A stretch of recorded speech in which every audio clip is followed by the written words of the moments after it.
క్రీస్తుని ఎరగని వారుగా, క్రీస్తుకి దూరంగా బ్రతుకుతూ నేను దేవుని సొత్తునని చెప్పుకుంటున్నామండి.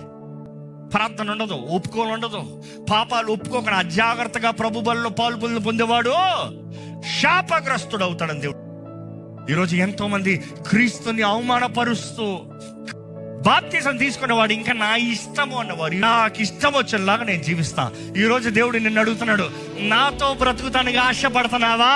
అంత త్యాగం చేసి, అంత జరిగించి ముగించి, నీ కొరకు స్వరూపమైనను సొగసైనను లేని వాడిగా మార్చబడి నగ్నంగా శిలువ మీద వేలాడి నీ సిగ్గు, నీ భారంని, నీ శాపాన్ని, నీ మోసాన్ని అంతా భరించి ఈరోజు నేను అడుగుతున్నాడు, రా, నిన్ను ప్రేమిస్తున్నాను, నీ స్థానంలో నేను మరణించినాను, నువ్వు నాతో బాప్తిజంలోకి అడుగు పెడతాంతో పాతవన్నీ గతించాను, సమస్తము కృతం అవుతుంది. నీ గతం ఎలాంటి అనేది అవి ఉండొచ్చు, but is ready to change you, transform you. అరే నా బ్రతుకు ఇంకెంతకాలం ఇలా బ్రతుకుతా, ఇంకెంతకాలం ఈ రీతిగా బందీగా, ఖైదీగా, చేతకాని బ్రతుకుతా? ఎప్పుడు నా జీవితాన్ని మార్చుకుంటున్నా? ఎప్పుడు నన్ను నేను దేవుని చేతులకు సమర్పించుకుంటున్నా? ఎప్పుడు యేసుకి నా జీవితాన్ని అప్పచెప్తున్నాను? ఇంకా దిగజారిపిన స్థితిలో ఉంటారా? రక్షణ ఆనందంలో ధైర్యంగా బ్రతుకుతారు.